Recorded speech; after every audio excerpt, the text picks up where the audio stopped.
All right, everyone, welcome back to the God Attachment Healing Podcast. We are getting close to episode 100, and I'm really excited because these next couple of episodes are real special, very timely for a lot of things that are going on in my life and the lives of many others.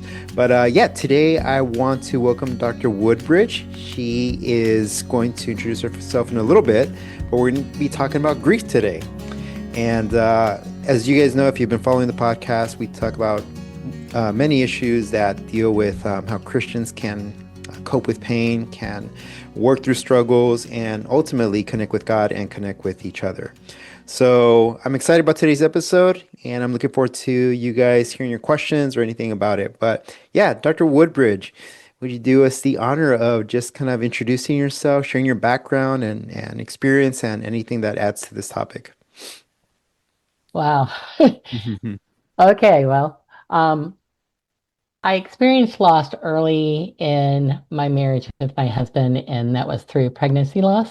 Hmm. So we lost some babies during that time. So God very quickly taught me early on about how I should navigate my grief. He taught me that he's there for me, that he loves me, and I came to terms with my own little ones being in the arms of Jesus. And what better Mm-hmm. place could they be if they could not be in my arms? So I Mm-hmm. learned early on that way. Probably should backtrack a little bit. Yeah. I had a saving knowledge of Jesus Christ when I was 6 years old. Mm-hmm. I My parents had just divorced. I was kind of staying with my grandparents some of the time, and we had gone in for a surgery, a tonsillectomy, Mm-hmm. which is pretty common surgery for young children. But I woke up when I was recovering, at their home. I woke up in the middle of the night bleeding. The stitches had come undone from the stitches from the tonsillectomy. And so I ended up having to be rushed back to the hospital, get a transfusion, get everything under control, redo the surgery, and then go home. Well, my grandparents had been taking me to church during that time. So I was very familiar with this tall, dark gentleman. He's kind of a bigger man, but his name was Reverend Winters. Mm-hmm. And I saw him come into my hospital room, and I told him, I said, "The Lord saved my life, so I need you to baptize me." So, so I had a kind of an early inkling, that God had done something special for me. Mm-hmm. And while he did not say yes to baptism right away, it took 4 years for me to coax him and tell him that I really actually did understand. Mm-hmm. It was more than just saving my life, but I understood what it was all about. Mm-hmm. Um, so I've had I would say, an attachment to God Mm-hmm. Mm-hmm. since that time. So when you are a child and you trust God, you trust him implicitly. Mm-hmm. Mm-hmm. There's no, oh, if you'll do this for me. No, it's kind of like, okay, you said it, you meant it. I'm here to represent it. So, Mm-hmm. Absolutely. Yeah, well, Dr. Woodbridge, as you kind of shared a little bit about that, I know we want to transition or discuss about grief. Yeah, where would we be a good start for us to talk about grief? Maybe defining I it? yes, I think it is that unexpected moment of pain, of loss. I mean, I wrote in the beginning for children. Children were on my heart because of my own children experiencing grief from the sudden loss of their dad. Mm-hmm. He had passed away suddenly. We had a diagnosis on Thursday of colon cancer, and Friday he died. It was that quick. Oh, wow.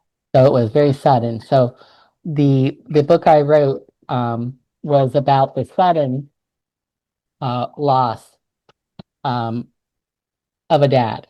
Mm-hmm. And so I chose to write from a girl's point of view at this point. Mm-hmm. This 10-year-old girl, joy overcame sorrow. And She lost her dad suddenly from a car accident because that was kind of like the situation that my kids found themselves in. Even though Mm, we had a cancer diagnosis, we had no anticipated grief. mm-hmm. So how do you deal with this sudden loss? So this first book's going to focus on a sudden loss. Second book will probably focus similar on a sudden loss, but it'll be like a twin loss because of Mm-hmm. siblings, Yeah. and that special connection. But I do see writing more books, and someone may say, why would you want to write books for children about grief? Mm, The reason why is because these children, there's a lot of picture books out there, and they're great. When mm-hmm. you lose your dog, when you lose your grandparent, they're wonderful for that age group. But what was missing was the narration, was the story, where they could follow a character that actually went through grief, see Mm-hmm. maybe there's some ways that we can navigate the grief. Mm-hmm. I mean, this is just one person's uh, journey. Mm-hmm. And then what can we learn from that? Mm-hmm. How can we support each other? Because when I was trying to get back into social media, I was off for a couple of years and trying to Mm. get back into social media because this is what you do when you promote your book. Right. That's so true. um, is I found that there were adults with unresolved grief Mm-hmm. because they had lost someone when they were young. Yeah. And I was just like, wow, I wasn't aware, when I started this process that, that's really kind of what we want to take away from this is how can we help children? The grief is there. They have to face it. They go through it. We all go Mm-hmm. through it. I was going through it as a mom. I did, I had a choice to get married. I said yes. And then I did not have a choice when my husband died. So I became a widow. I did Mm-hmm. not say yes to that. Had to talk to the Lord about that. Mm-hmm. And single parenthood. But, you know, these are why we need to have the conversations. Yeah. And and so I know when I was going through my grief process early on, Mm-hmm. first year you're supposed to try to keep everything normal. That's what they advise anyway. And to offer stability, and I thought that was a good idea as a parent to Mm-hmm. try to do that. Second year I needed a job, so I moved across country. So I had a new job, new house. Again, grief came in little moments, but I kind of suppressed it somewhat. Didn't really focus on it. But year three, grief was like, I'm not leaving you alone until you deal with me. Really? What did Uh-huh. that look like? I would say it's like having 1,000 hornets around your head, Mm-hmm. trying to, get you to focus and look at all these different emotions because we know grief is not step, step, step, step. Yeah. I saw a really good YouTube video of a guy that's climbing a staircase, and Mm-hmm. below is the trampoline. So they're playing like this beautiful violin music, and the guy's climbing up the staircase, and then he falls. Okay, moment of grief, bounces back up on the chair on the stairs. Over and over and over again. This keeps happening. Mm-hmm. That's what grief is like. It's more like a swirl. You never know. You Yeah. don't know when the grief triggers are going to happen. Mm-hmm. You don't know what's going to cause a grief trigger. Yeah. I know when I was taking ballroom dance class, I had a breakdown right on the ballroom dance floor Mm. during a lesson because when life feels out of control, Mm-hmm. it can stir up panic attacks. It could stir up all these feelings of grief. Yeah. Was there any connection to that with something with your husband, or it was just a random moment? I think it was a moment of frustration because it's like I was trying so hard Mm. to learn the pattern. I mean, I chose to go ballroom dancing because number one, music is very healing for me, Yeah. and I needed to move. Mm. I was tired of being stuck. I needed to be moved. And all the connections I had with other couples from with my husband, I didn't feel like I never wanted another woman to feel unsafe around me. So Mm. I withdrew but I needed to find another social network that I could um, have some kind of social connection. I needed to learn who is Jerri without Dave. Yeah, yeah. That must have been a tough So transition. it was, but my daughter was in the car with me. We Mm-hmm. drove up. I passed Arthur Murray studio many, many times during that 6 months. And finally I just said, "Hey Julie, go in with me for moral support." Mm-hmm. And she did. And this dance studio owner and instructor, I will always appreciate him, Ahmed. He was Egyptian. He knew the gift of hospitality. He Mm-hmm. welcomed them in with both arms. He's like, "Oh, I see the price of I can get many from two Mm-hmm. of these beautiful ladies." But he really made a difference in helping us to heal. Mm-hmm. What was it? Did he do anything specifically? Was it just kind of being present, providing community? Like, what was? I think it was his presence. He was one of those people. It's like if you walked in the door, Sam, he'd be like, "Hey, Sam, come over here. Let Mm-hmm. me introduce you to Jerry." Mm-hmm. Mm-hmm. So he was a I connector. mean, he was a connector. He was definitely, he formed a community of people that just cared about each other. Yeah, that's awesome. So, I Yeah, mean, obviously we were all kind of tuned in with the dancing, but it was more than that. It was a community for me. yeah. Dr. Woodridge, one of I work with a lot of trauma clients, and one of the biggest buffers that they can implement to mitigate the effect of a traumatic event is to have strong social support. But as you were sharing, I think one of the things that happens is that sometimes the person receives strong social support initially, and then it slowly fades away.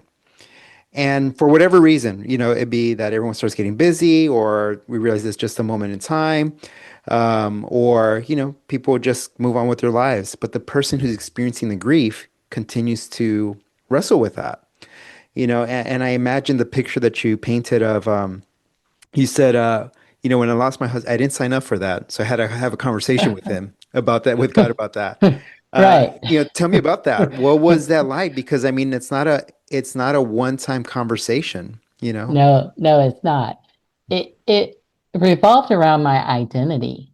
Mm, It's like, okay, I made choices. Yes, I made a choice. I became a teacher. That's part of my identity. I mm, made a choice to serve the Lord. That's part of my identity. I made a choice to become a wife. That was my identity. I mm, made a choice to have children. That became my identity. But then when one of those pieces that I made a choice from, it felt completely out of control. What do I do? And who am I now? mm, mhm, Because I'm 42. I was 42 when I lost my husband. mm, And what do I do now? mhm, How am I supposed to, raise my children in the way that I know my husband and I would have liked our children to be raised? And how can I do that? So, financial restrictions, just society. I mean, this hurry up and find someone else and move along. mm. No, You that felt doesn't that? work.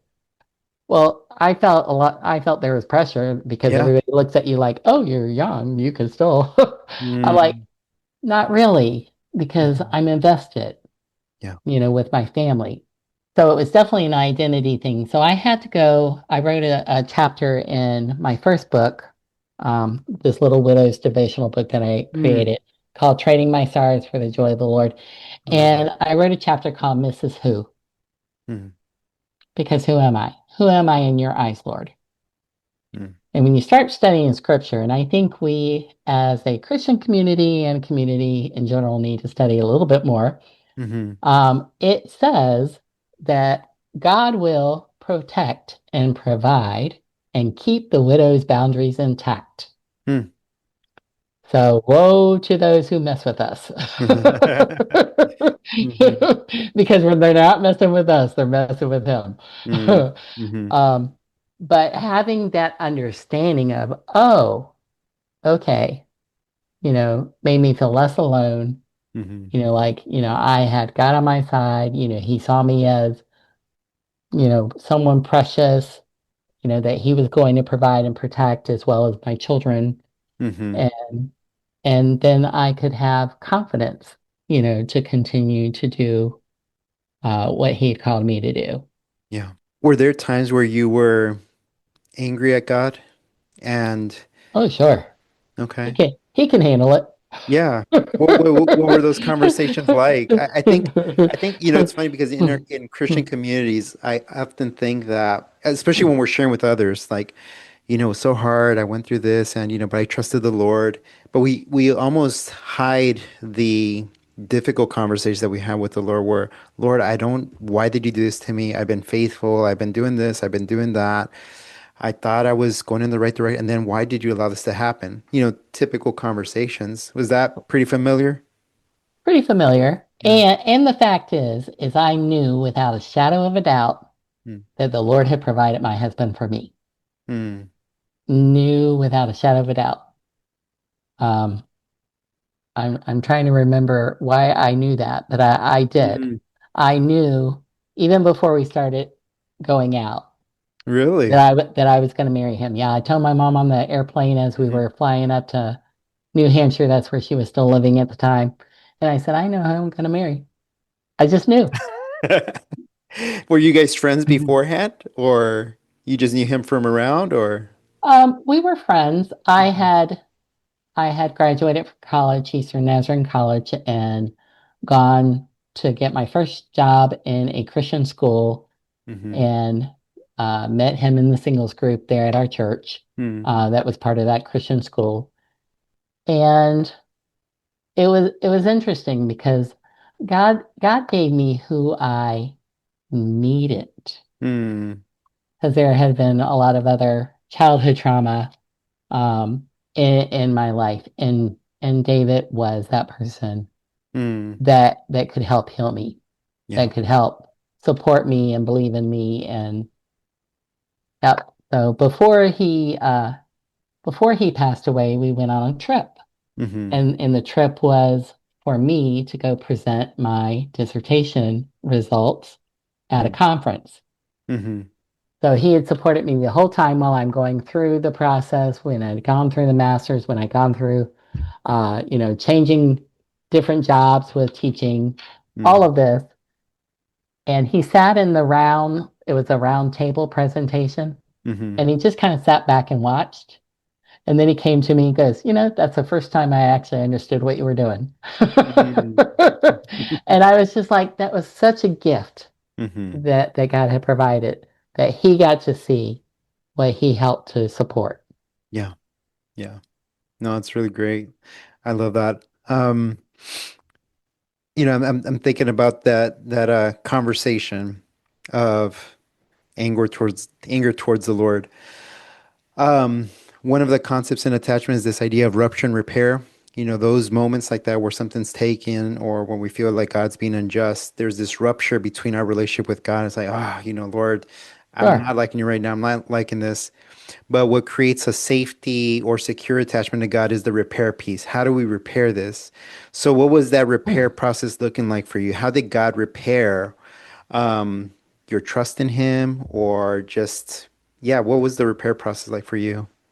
Me seeking answers Okay. because I wanted to know, okay, who am I and who are you, and Mhm. how are we going to get through this? Yeah. So, going back to the scriptures, it wasn't a holier than thou kind of thing. It was kind of like, I need Mm, answers. yeah. Um, and again with the journal writing, Mm-hmm. capturing that little hornet and putting it down on paper allowed me to focus on one thought, Mm-hmm. one idea, look through scripture through that, Mm-hmm. so that I could get some resolution Yeah. too. Because it's not just like, okay, well, it's God's will, blah, blah, blah. Mm-hmm. That's not really helpful, people. Right. Right. Um, we have to learn for ourselves, and we have to be able to trust that what he says he will do. Mm-hmm.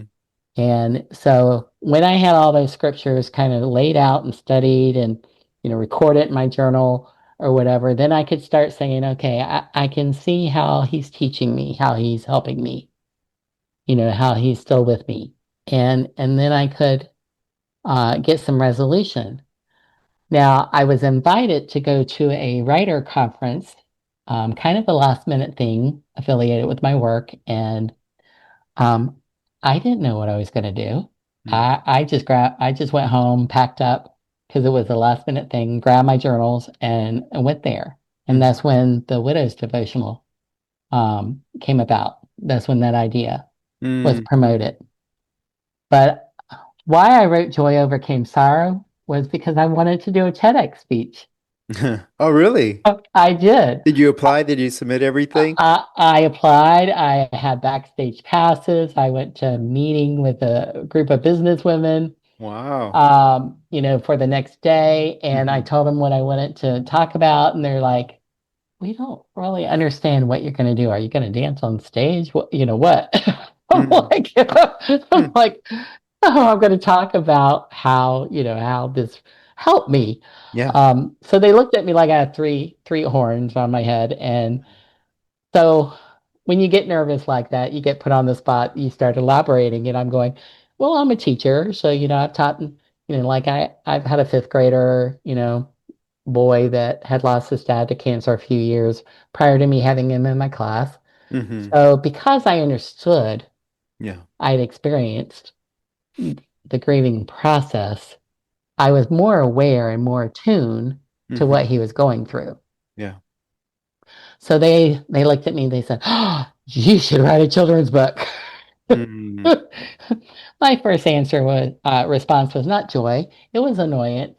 But Right. but then that little idea just kind of Stay there. tickled my ear, and I'm like, well, let's give it a try. Let's see what can happen. It Mm-hmm. just took me a little bit longer than I wanted to figure it out Yeah. because Yeah. I never written fiction before. You Mm-hmm. write academic, you write poetry. I mean, you I would write feel, yeah, that's a newspapers. hard transition. Yeah, it Yeah. was a hard transition. And then figuring out that the books that are out there available for children, especially for middle grade readers, Mm-hmm. is not really talking about this subject at all. Yeah. There Yeah. might be a couple books out there like Bridge Over Terabithia that talks about a loss of a friend, very good friend. Mm-hmm. But it's not the whole book, and it's not talking about the grief journey. Yeah. Yeah. So, excuse me. So with that being said, I'm thinking about the situation, you coming a widow, single mother now, and not just managing your own emotions with grief, but also trying to figure out how are your children feeling throughout this process, and how they're grieving the process. And, to your point, I know we briefly talked about this, just the idea of, yeah, children are resilient, but that resilience also comes with a lot of support from their surroundings, be parents, be extended family members, church. Um, yeah, but to your point, it can be a misconception. Tell us more about that. What's the misunderstanding that people have about how children grieve? I think we want to protect our children from Hmm. feeling pain. Yeah. So we entertain them. We don't talk about it, or we only talk about it when we have to, kind of thing, because we're taking our cues from them. When it's probably more like we're so overwhelmed with our own grief that we may not be as observant or as Mm, empathetic at that point because we're hurt ourselves. yeah. So if we can help children have something where they can learn the skills without it being quite right there to them, Hmm. like Joy is a fictional character. But Hmm. I have to tell you, a friend of mine gave a book to a little boy that had just lost his grandmother, and he's reading in church, and he Hmm. comes to her after church and he says, "So, how do you know Joy?" Mm, that's great. So the character's relatable. Hmm. So they have to be authentic and relatable, but you watch her just go through her journey, and she knows at the end of the book she's not done Mm-hmm. grieving, but Mm, she realizes something. Her grief is tied to her love for her father. mm-hmm. She loves her dad. She will always be grieving. There will always be never will moments, Mm, that she wished he could be there for. But she says the sorrow is fading, not because of time, because of how she's processed. mm-hmm. That's good. Because she was given a journal by her. Well, this is what I produced, but she's given a journal by her cousin April. And her Mm-hmm. cousin April said, "Hey, Joy, I'm going to give you this journal so you can write all the good memories of all the things that people are talking about your dad when we go to the funeral," Mm-hmm. which was brilliant. It was insightful. It was like, yes, because children are so afraid that they're going to forget their loved one, that Hmm. they're going to forget, they're not going to know their voice anymore, that they're not going to, recognize them in pictures and things like that. So these are things that we have to think about. How can we preserve their loved ones' memories, but also taking cues from them what they need? Mm-hmm. Mm-hmm. So Joy happened to start recording those things that people would say, and Mm-hmm. then she found that was an outlet for her to write about her dad and record her memories so she does not forget him. And so now she doesn't just have a sad book. Mm-hmm. She has all the good things, all the wonderful things that she can carry with her, not only in the book, but in her heart Yeah. and heal. And now she can embrace her name, which her dad gave her for a reason. Mm-hmm. I remember hearing one time this illustration of grief is very much like this they say like a box, I don't know if they say like a box of flowers or just a box, closed box, that you carry around with you all the time and you don't really address until people ask you about it and as they know your story. Does that seem like a fair? So you're carrying around the grief and people say, "Hey, what do you got there?" "Oh, let me tell you about it." To your point, kind of these highlight memories of positive things that they do remember about the person that they lost.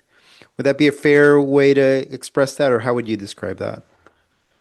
I have a coffee cup, and I Hmm. think this is brilliant. I mean, not I didn't do it. It wasn't my idea. Okay. But when I saw it, I said, Mm. brilliant. It was Hmm. coffee cup. Now, what can you pour in a coffee cup? Can you pour sorrow? Yes. Can you pour joy? Can your coffee cup hold both? Yes. So here's the bridge between sorrow and joy is love. Mm. So I have a picture in my head and I put it on my social media. It's basically got a footbridge, has 2 points right over here. Here's joy, here's sorrow. When we are in grief, it's because of our love for that person. We miss them, we love them. Okay. When we are rejoicing, like, wow, you're doing a podcast, Sam. you know, that's because we love Sam. Mm. We're rejoicing.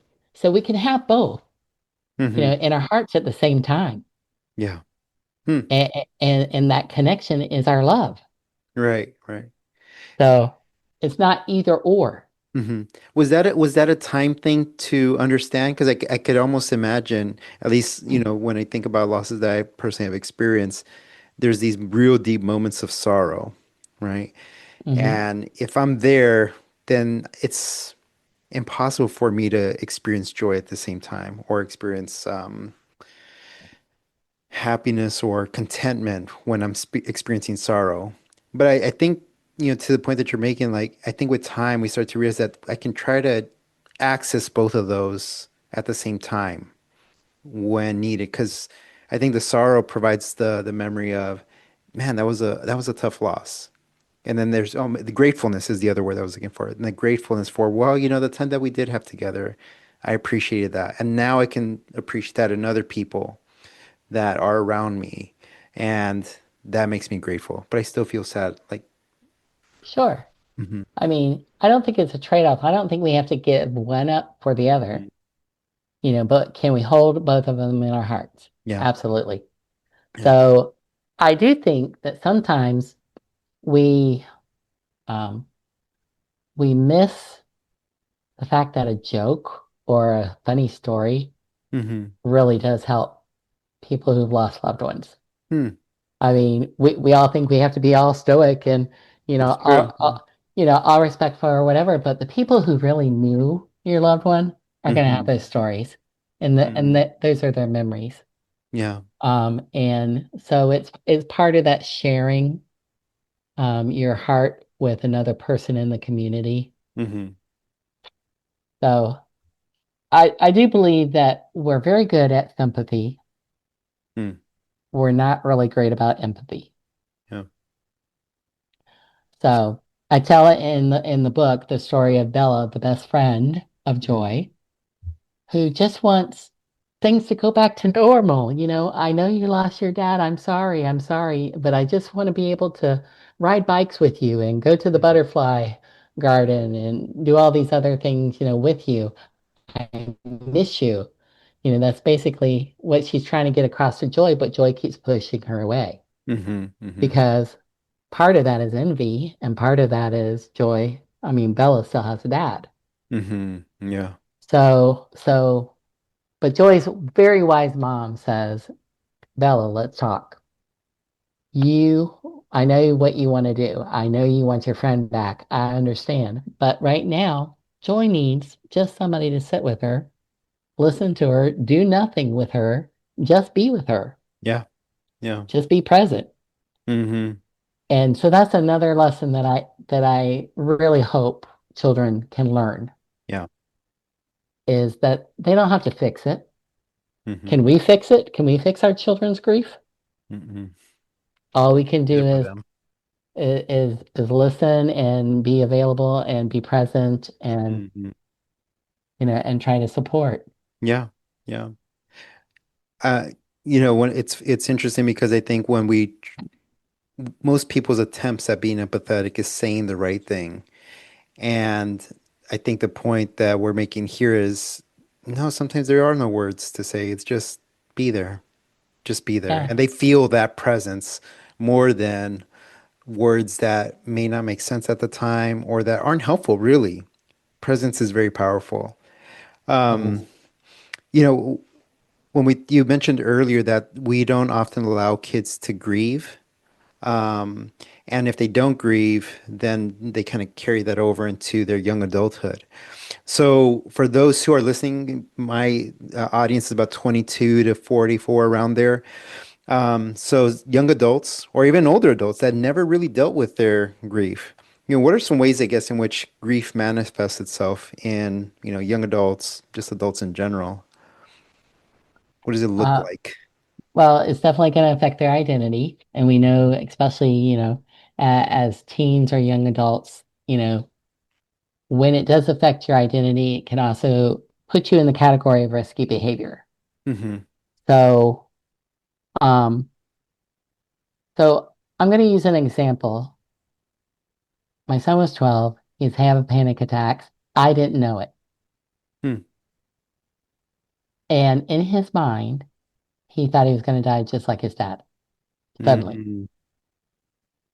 Okay, so if you carry that idea, those thoughts, because your parent or your loved ones around you don't know what's going on, Mm-hmm. that can lead into riskier behaviors Yeah. because you're just trying to find something that's going to make you feel better. Mm-hmm. So, I think it can go into that. I think it affects them spiritually for sure because our parent, our father, and God, that relationship is fatherly. Mm-hmm. Mm-hmm. So if there's no reconciliation from losing that earthly father, that can Mm-hmm. impact your heavenly father Yeah. relationship. Mm-hmm. I also think, behavior, outburst, like I said, I was on dance floor, didn't know what was happening. I was Mhm. getting a little frustrated, and then boo! It was Mhm. bad. And poor Arnold, he didn't know what to do with me because he wasn't my usual teacher. Yeah. Um, but but yeah, we don't know when those moments or triggers are going to happen. Kids get in trouble, and all of a sudden we're like, What happened?" Mm. And people who have not had grief or been attuned to what that kid is going through may look at that as just, oh, that was just a bad decision, bad action. Hmm. Whereas there might be something more to it than that. Yeah. So there's withdrawal, avoidance, risk-taking behaviors. Um, yeah, and there's that, you're right, there's that misunderstanding of when they are going through something and behaving in ways that don't really make sense from their typical behavior. It's unaddressed grief or other problems. And they may not even know why they're doing it. Exactly. Exactly. Yeah. So, they're still processing. So finally, when my son was 17, he came and told me I was having Hmm. panic attacks. I'm like, really? I didn't know. Hmm. Because how I would have responded at that point if I had that piece of information would have been different. Yeah. Yeah. Hmm. Um, so I just that's why I always kind of bring that up because it's something that we're not always self-aware Yeah. that panic attacks and grief go hand in hand. And Hmm. then when you have moments where you feel out of control, all of a sudden you got it. Yeah. And so how can we deal with the anxiety? Hmm. How can we teach our children even emotional self-regulation? When you get angry, when you get really frustrated, okay, stop, breathe, you know, allow that oxygen to get to your brain so you can make a better decision than Hmm. just taking a train and throwing it across the room. Yeah. Yeah. Um, so these are ways that I think, impact children. And then we have like my daughter, she suffered with depression prior to losing her dad. Hmm. But yeah, so we had to kind of be real aware of Hmm. how his death was impacting her. Yeah. Yeah. And with teenagers and young adults, when they see their parents suffering, they often don't share because they don't want to add more to the parents' plate, you know? And so they're there wrestling with it themselves, feeling not isolated, but lonely or wrestling through those things themselves until the parent either comes to an understanding of their own grief and then is able to share with their children, or if they're just there present with them. But yeah, Right. oftentimes I do see it, especially with the oldest one. Like the oldest one feels like this burden. Okay, I have to be there for my younger siblings, and then I don't want to burden my mom or dad with this, and so on. So there's a lot going on, and Right. yeah, so I can It, definitely see all that.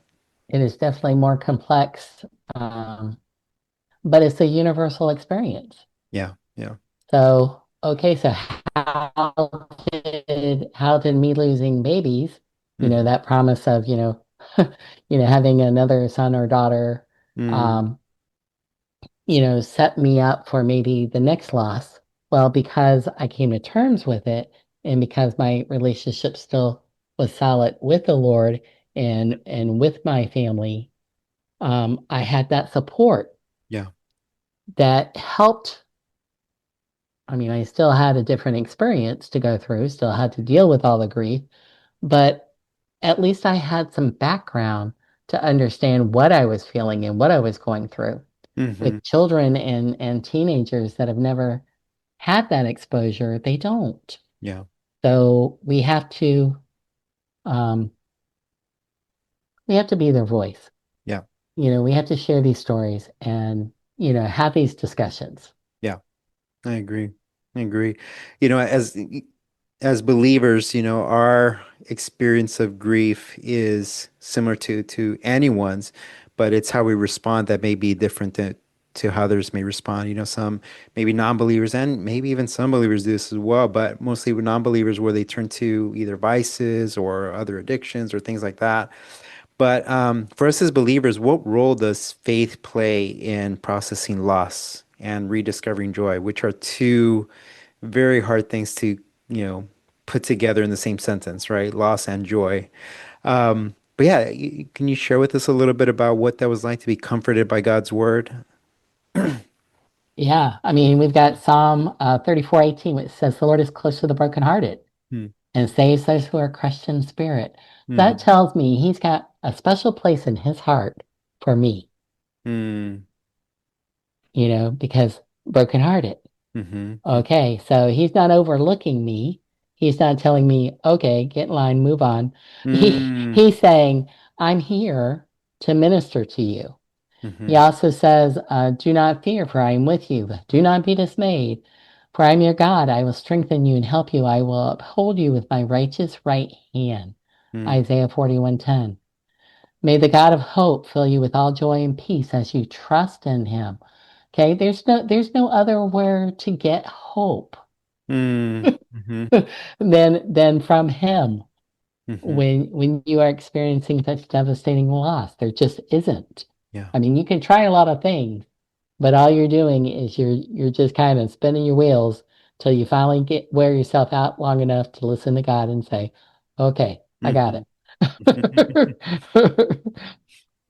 And then, we have the hope in Revelations 21:4. He will wipe away every tear from their eyes. Hmm. There will be no more death or mourning or crying or pain, for the old order of things has passed away. Revelations 21:4. So we Hmm. have this hope that, okay, what we're feeling now is not never ending. Hmm. Hmm. We are going to experience joy. I mean, when we are with our loved ones with in heaven, Hmm. that's amazing. I mean, after Jesus Christ went down and got the keys, Hmm. wrote the keys how Hmm. the hell, and he went and loosed the bosom of Abraham and all the people there, like King David and all the people that could Hmm. not be, quote, saved until Jesus came back. Hmm. But they listened to the message. They were waiting for him. They're like, "We're Hmm. ready. Hmm. Let's go."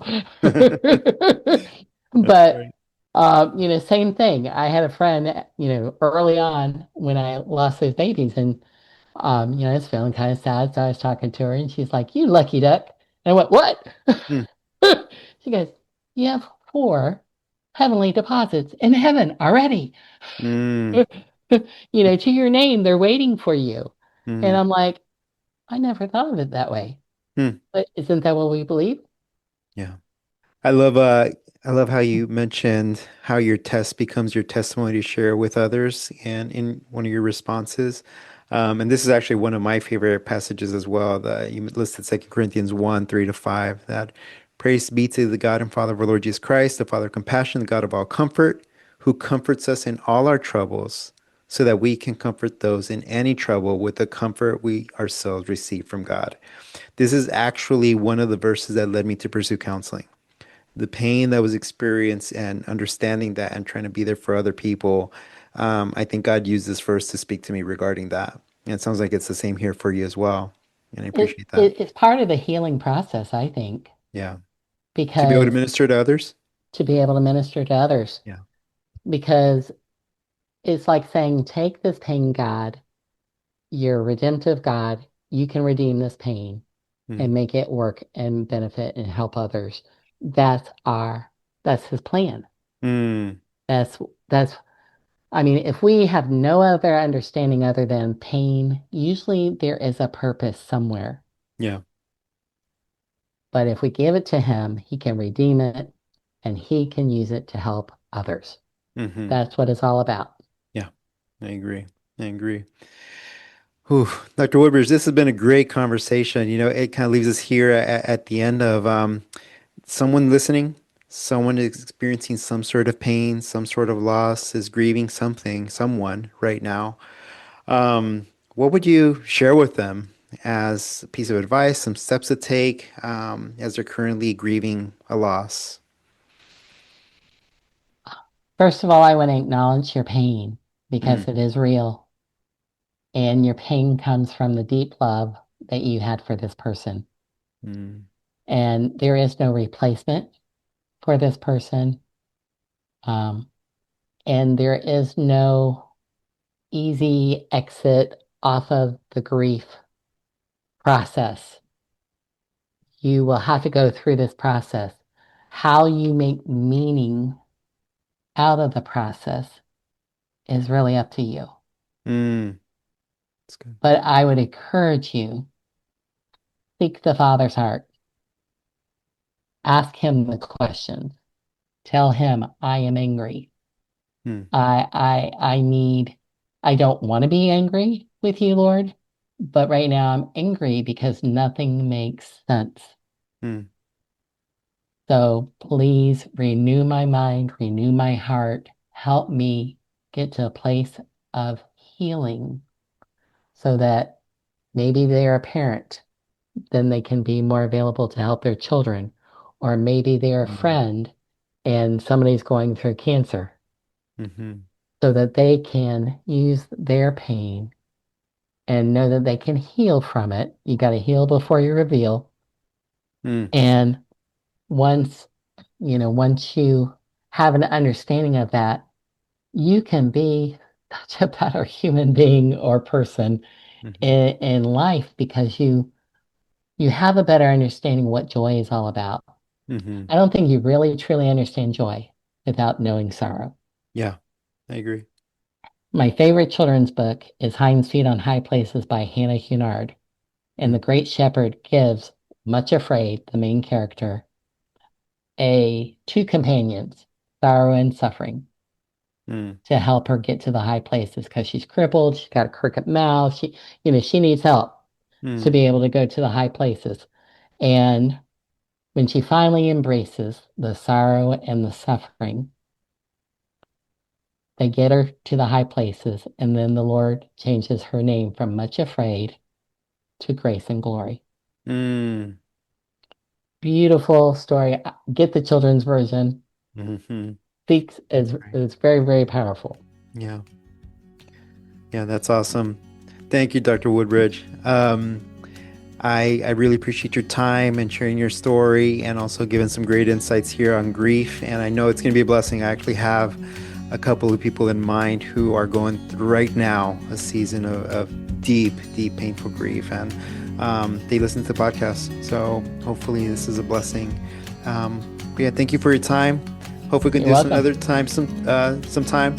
And Absolutely. I okay, love it. I great. love it. Thank you so much, Dr. Woodbridge. You have a good evening, okay? All right. Thank you.